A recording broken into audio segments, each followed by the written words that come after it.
that never sleeps in the boxing capital of the world. Now site of arguably one of the biggest fights of the year. A heavyweight tilt between the defending champ Anthony Joshua and Andy Ruiz Jr.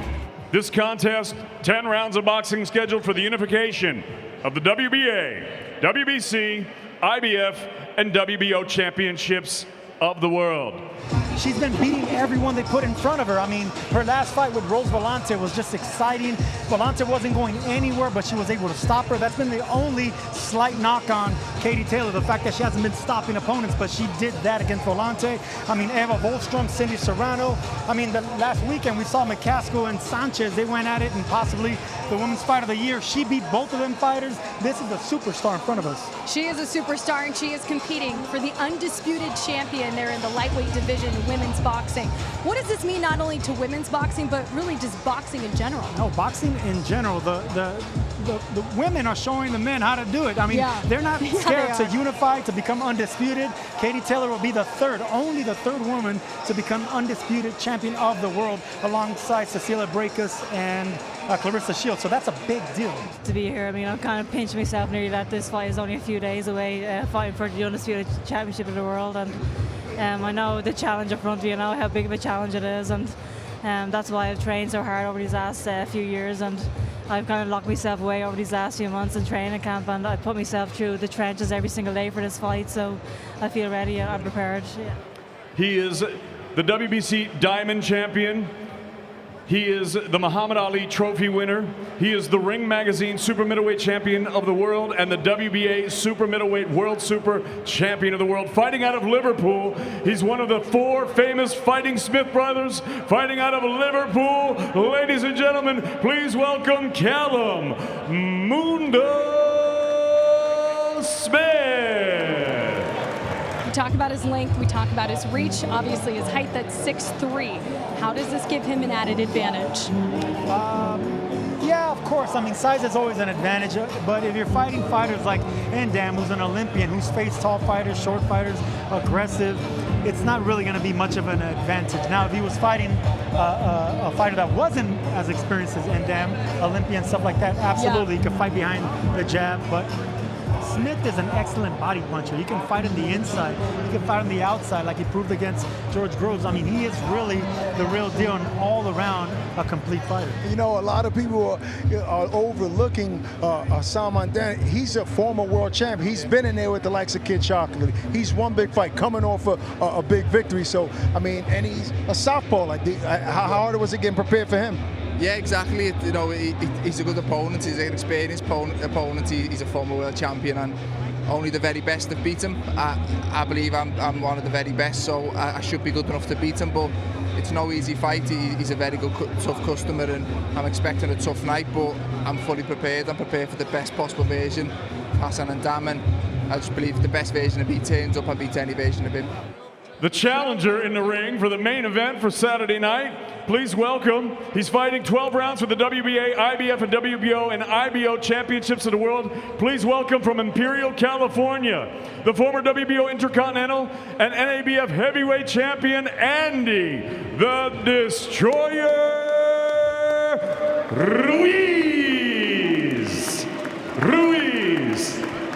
I mean, for a heavyweight, especially a heavyweight, nowadays only fight about 2 times a year. This is unprecedented. Okay. Andy Ruiz fought 45 days ago, something like that, to fight for the world championship, the unified heavyweight championship of the world, versus a stud, a superstar like Anthony Joshua. It's like the Mexican-American Rocky story right here. Yeah. It really is. And you've never had a Mexican-American heavyweight champion, so it has to be so special for him just to be able to be in this arena. No, it really is. The only one who got close to that is Chris Arreola, and he was ultimately stopped by Klitschko, another big man that Joshua was able to fight and take out. But this is an impressive young man. If you talk to him, very smart, very articulate.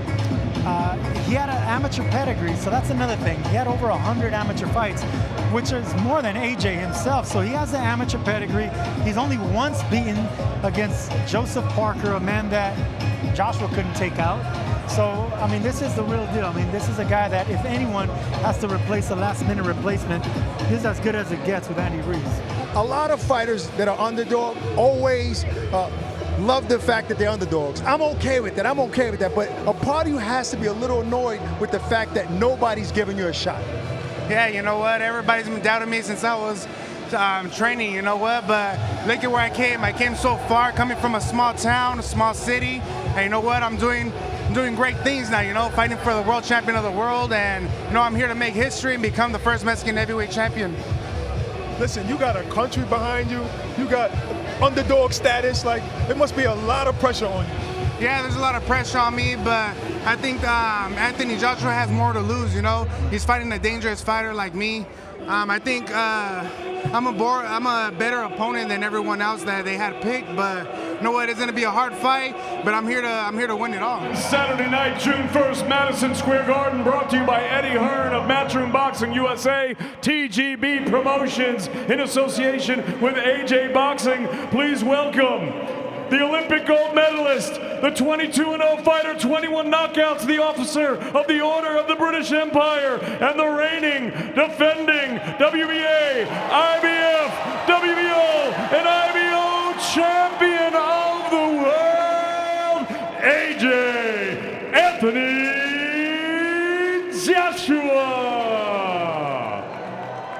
Joshua. Not only his stature and his size and his physique, and he says everything right, but that's the champ. I mean, the champ is here, and it's just exciting. He does and says everything right. He exudes that superstar, and he is a superstar. Yeah, the champ has arrived. You saw Andy Ruiz Jr. You were able to watch, you know, a little bit of his tape in his previous fights. What's going to be the biggest challenge for AJ on Saturday when it comes to Ruiz Jr.? The momentum, the fact that he's switching opponents, and he was amped to fight a fighter in Miller who was talking a lot of trash, a lot of rubbish. He was talking a lot of rubbish in the press conference. It was so funny. He was telling your mom jokes. Yeah, you know what? We're watching the landlord here. He came to the States to collect the rent. He called himself the landlord. So, AJ, you got a Miami tan, man. I see you doing yoga by the pool. You sure you was training in Miami? It didn't look it. It didn't look it, but I stayed out of the clubs. I stayed out of the other clubs. I went down South Beach one afternoon for some lunch, which was nice. Right. Other than that, it was straight gym work. Yeah, man. Listen, Miami's not the place you go when you're trying to stay focused. I heard that was word on the streets. But the way the team set up my training is that I only had one day off in between. I never had like 2 back-to-back days off. Okay. When you have 2 back-to-back days, you have one for turning up and one for recovery.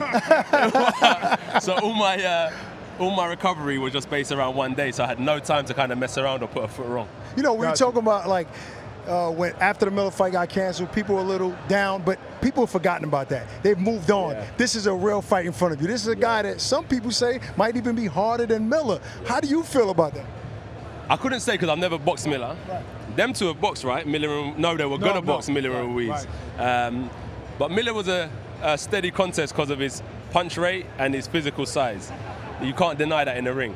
But I think that Ruiz is more of a sound, well-balanced, feet underneath him, and little head movement.